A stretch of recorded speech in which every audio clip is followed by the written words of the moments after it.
മതിയായ യോഗ്യതയില്ലാത്തവരെ പബ്ലിക് പ്രോസിക്യൂട്ടർമാരായി നിയമിക്കുന്നതിനെതിരെ കോഴിക്കോട്ടെ മുതിർന്ന അഭിഭാഷകൻ എം.എസ്. സജി രാഷ്ട്രീയ താൽപര്യം കണക്കിലെടുത്തും സ്വാധീനത്തിന് വഴങ്ങിയും പ്രോസിക്യൂട്ടർമാരെ നിയമിക്കുന്നത് കേസുകളുടെ നടത്തിപ്പിനും പരാതിക്കാർക്ക് നീതി ലഭിക്കുന്നതിനും തടസ്സമാകുമെന്ന് അഡ്വക്കേറ്റ് എം.എസ്. സജി വ്യക്തമാക്കി.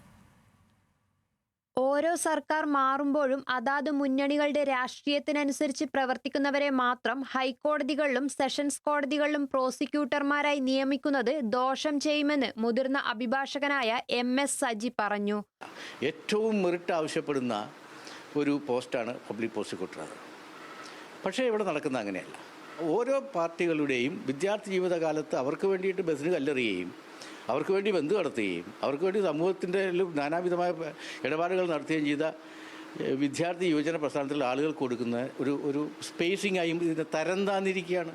ഇവർ സത്യത്തിൽ അഭിഭാഷകർ എന്ന രീതിയിൽ ഞാൻ പറയുന്നതിൽ എനിക്ക് യാതൊരു മടിയുമില്ല. ഭൂരിപക്ഷം ആളുകളും ഇൻകോമ്പിറ്റൻ്റ് തന്നെയാണ്. കേസ് നടത്തി മികവ് തെളിയിച്ചവരെ ഒഴിവാക്കി പാർട്ടിക്കാരെ പ്രോസിക്യൂട്ടർമാരായി നിയമിക്കാനുള്ള നീക്കം സർക്കാർ നടത്തുന്ന കേസുകളെ ബാധിക്കും. പരാതിക്കാരായവർക്ക് നീതി ലഭിക്കില്ലെന്നും സജി ആരോപിച്ചു. അഗ്രീവ്ഡായ ആളുകൾക്ക് വേണ്ടിയിട്ട് സ്റ്റേറ്റിൻ്റെ വക്കീലന്മാർ വരുമ്പോൾ അവരേറ്റവും പ്രാപ്തരായിരിക്കണം. അവരേത് രാഷ്ട്രീയവുമായിക്കോട്ടെ, എനിക്ക് ഏത് രാഷ്ട്രീയക്കാരായാലും കുഴപ്പമില്ല.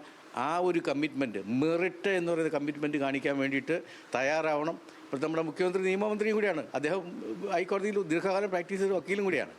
അപ്പോൾ ആ ഒരു ശ്രദ്ധ നൽകിയില്ലെങ്കിൽ സമൂഹം ഭയങ്കരമായ അക്ഷരാവസ്ഥയിലേക്കും. പ്രോസിക്യൂട്ടർമാരെ നിയമിക്കുന്നതിന് മുന്നോടിയായി ഓരോരുത്തരുടെയും മികവ് പരിശോധിക്കണം. അതിന് കൃത്യമായ മാനദണ്ഡം വേണമെന്നും രാഷ്ട്രീയം മാത്രമാകരുത് പരിഗണനയെന്നും സജി വ്യക്തമാക്കി. ന്യൂസ് മലയാളം, കോഴിക്കോട്.